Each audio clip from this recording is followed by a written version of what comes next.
Assalamualaikum warahmatullahi wabarakatuh. Shalom, selamat siang. Saya David Roya, NIM 1920883. Nama saya Faro Aremulana dengan NIM 1920188. Perkenalkan, nama saya Fajar Abdul Hafidz, NIM 19283. Perkenalkan, saya Febi Arianti Hadiana dengan NIM 192000954.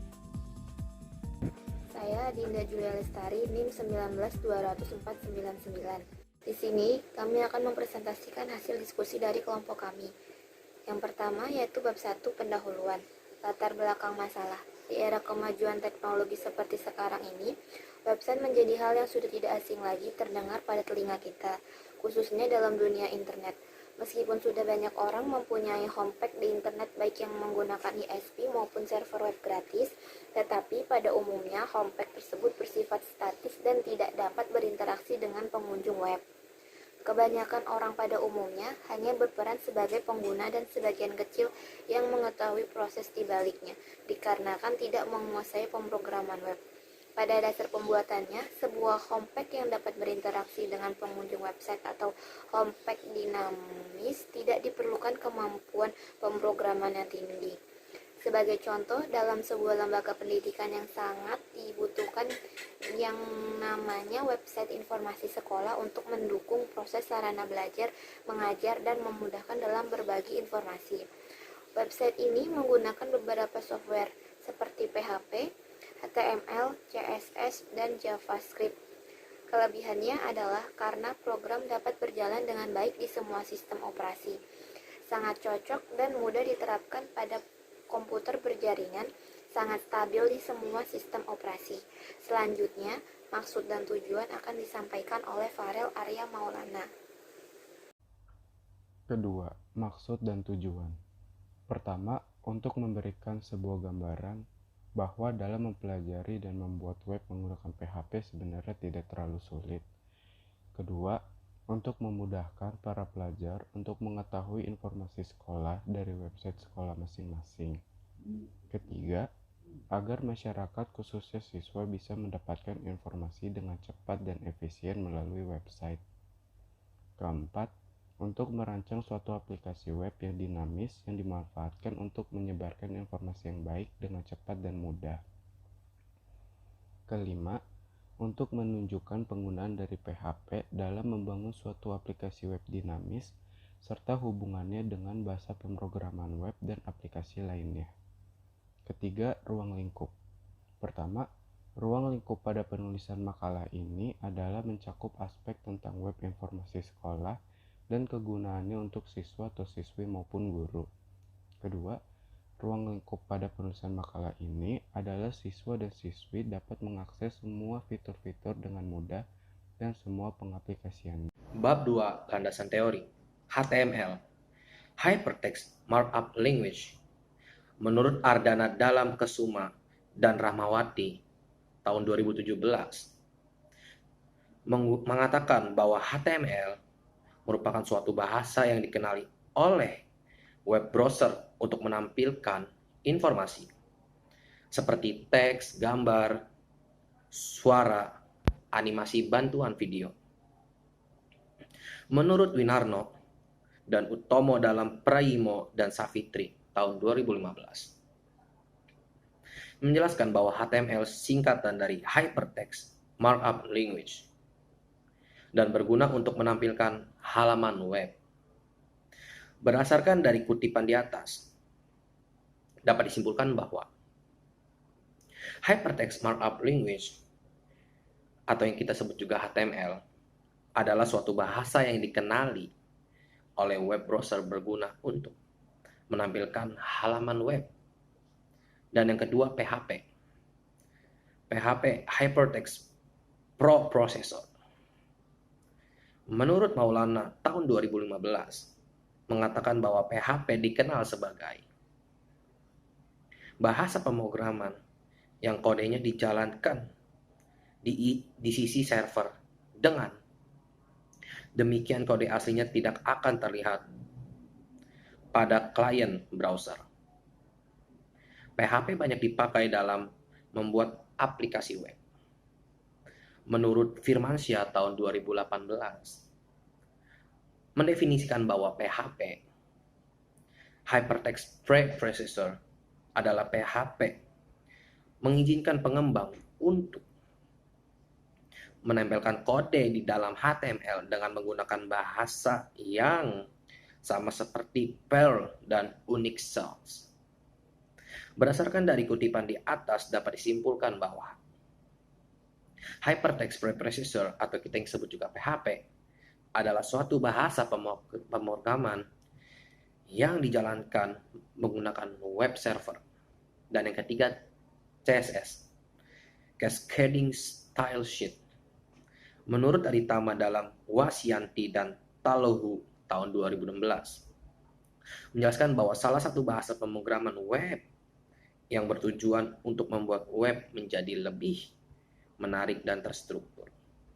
Menurut Kesuma dan Ramawati tahun 2017, Cascading Style Sheet atau yang kita sebut juga CSS merupakan salah satu bahasa pemrograman web untuk mengendalikan beberapa komponen dalam sebuah web sehingga akan lebih terstruktur dan seragam.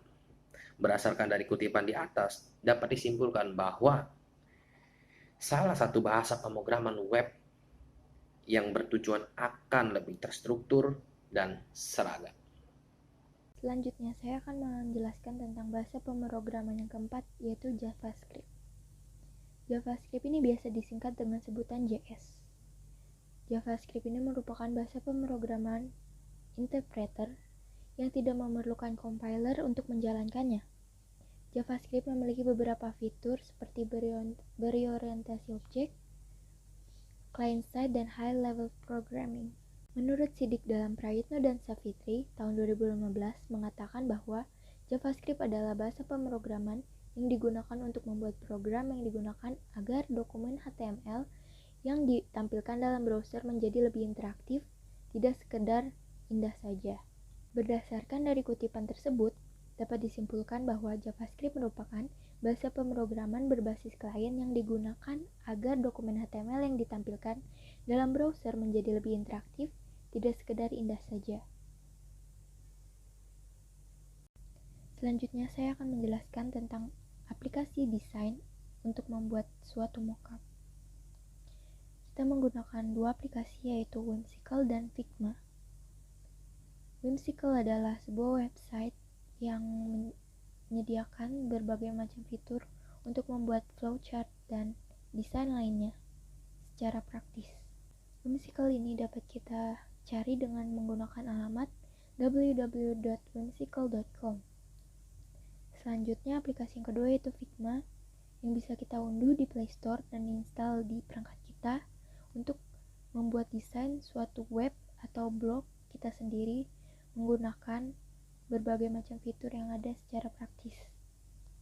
Figma menyediakan berbagai macam fitur seperti plugins yang dapat kita unduh secara gratis dan menyediakan beberapa ukuran untuk desktop, tablet, iPad, dan sebagainya.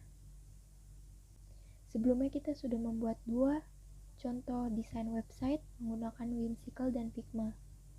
Ini adalah contoh desain website yang kita desain menggunakan Whimsical. Di sini banyak terdapat berbagai macam fitur, namun kurang sesuai dengan website sekolah. Contoh berikut. Ini kita membuat dengan Figma dan kita aplikasikan dengan berbagai macam fitur yang ada. Namun, website tersebut juga kurang sesuai desainnya dengan apa yang kita akan buat. Sehingga kita membuat lagi dengan desain yang lebih simple. Di sini saya akan menjelaskan tampilan web kelompok kami. Di sini web kami menggunakan HTML, CSS, JavaScript, Bootstrap 5 maupun Source Code Pro, Vercode. Ya, seperti itulah. Nah, ayo kita lanjut ke tampilan web kami ya. Di sini kelompok kami membuat web sekolah berjudul SMK 1 Perguruan Tinggi. Sini ada nomor telepon, bisa digunakan ke arah ke WhatsApp. Sini ada Google Maps biar kalian gak nyasar ya. Oke.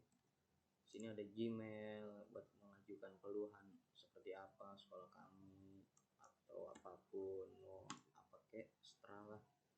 Sini ada search bar ya, ada navbar, program. Sini juga ada program keahlian, sejarah, alumni belum aktif nih, belum saya buat ya. Sini bisa diklik. Nah, di sini tuh TKJ, laboratorium web program, network engineering. Sini ada sejarah. Dan kalian bisa lihat sendiri kan. Beranda, di sini juga bisa beranda. Ada kompetensi kalian, TKJ, MM. Sini juga ada mitra. Nah, di sini juga ada tentang ini saya menggunakan bahasa random ya. Nah, SMK atau STM, dimana letak kalian jurusan, contact use, namanya, bla bla bla. Ini belum saya aktifin.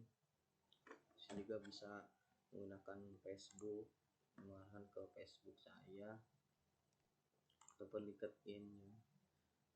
Buat yang hiring saya silahkan dicek ya, Fajar Hafiz nih, jangan lupa kunjungin. Sini juga bisa mengajukan keluhan pakai Gocoy atau ini pakai Gmail saya ya, mulai obrolan baru.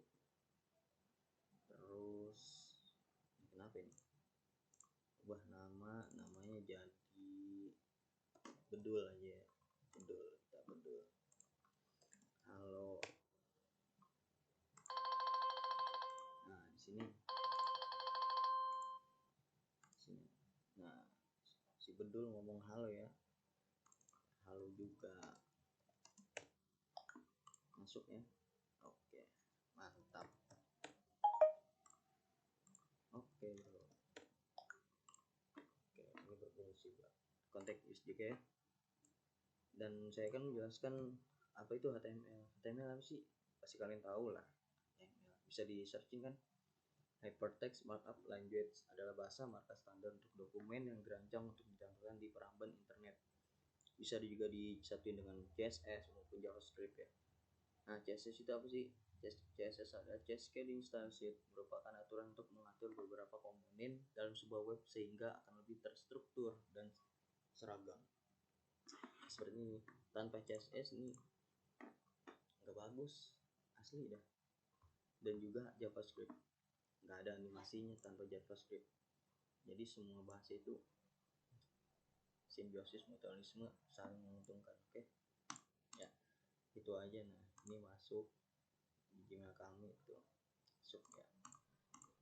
Nah, itu aja penjelasan dari saya. Assalamualaikum warahmatullahi wabarakatuh. Selanjutnya ada kesimpulan dan saran. Web ini kami bentuk agar mempermudah siswa dan siswi dalam mencari informasi seputar sekolah seperti mencari jadwal pelajaran, jadwal ujian, presensi, maupun administrasi online lainnya seperti membayar biaya sekolah melalui online banking. Saran, dengan adanya pembahasan tentang web informasi sekolah ini, semoga dapat memberikan ilmu dan wawasan kepada para siswa, guru, dan masyarakat sekitar. Bila ada kekurangan atau salah kata dalam presentasi dan makalah ini, mohon dimaafkan. Terima kasih. Oke, sekian hasil presentasi kerja kelompok kami.